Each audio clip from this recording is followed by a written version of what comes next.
Unit 9 covered a myriad of topics. Technology, medicine, culture, human rights, economics. And this person needs to be pretty important to fill that missing spot on our Mount Rushmore of the most important AP World people to know. They will join the likes of Unit 1 MVP Ibn Battuta, Unit 2 MVP Mansa Musa, Unit 3 MVP Akbar the Great, Unit 4 MVP Bartolome de las Casas, Unit 5 MVP James Watt, Unit 6 MVP King Leopold II.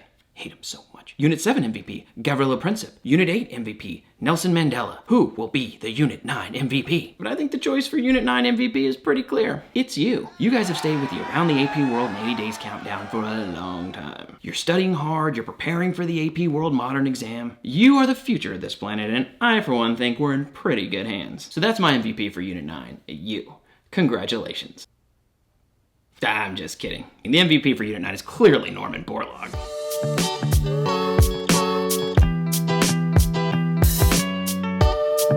Look, I'm pretty sure you're a super awesome person, right? But Norman Borlaug is the reason we're alive. Earth would be some post-apocalyptic wasteland where we're all scavenging for food to fuel our miserable existence, joining roving gangs of raiders to eke out some semblance of a life by stealing and taking from anyone who stands in the way of us and our next meal. But none of that happened. Why?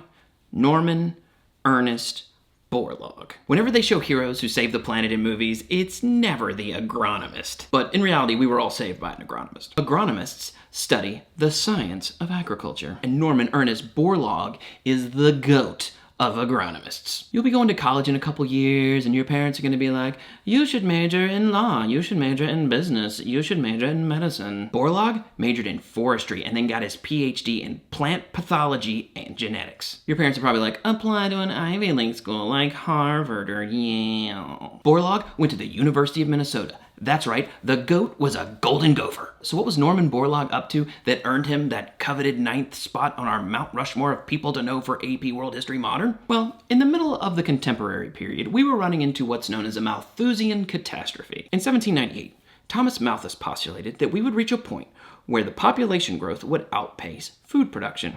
Crazy, right?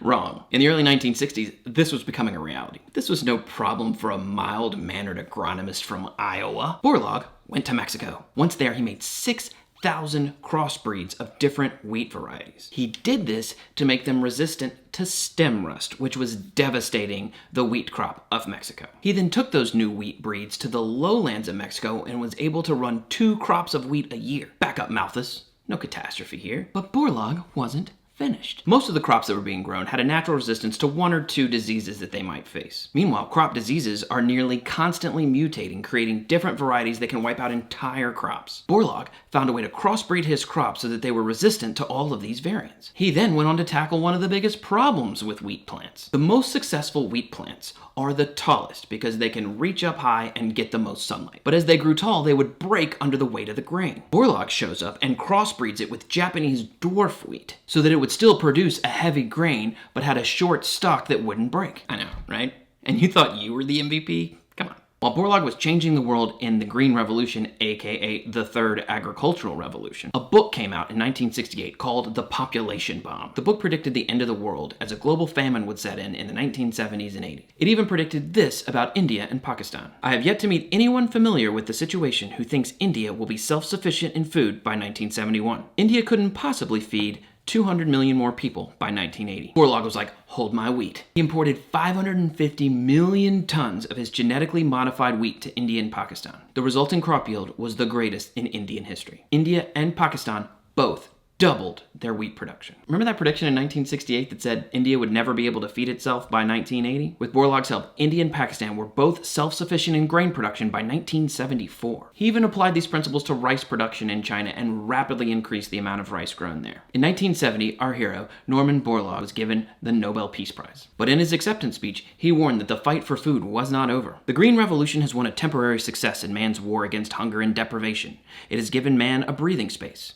If fully implemented, the revolution can provide sufficient food for sustenance during the next 3 decades. But the frightening power of human reproduction must also be curbed. Otherwise, the success of the Green Revolution will be ephemeral only. So that's my MVP for Unit 9. You were a close second. Wait, still have 9 days left. We already covered all the content. What else do we have to talk about for the next 9 days? See you tomorrow.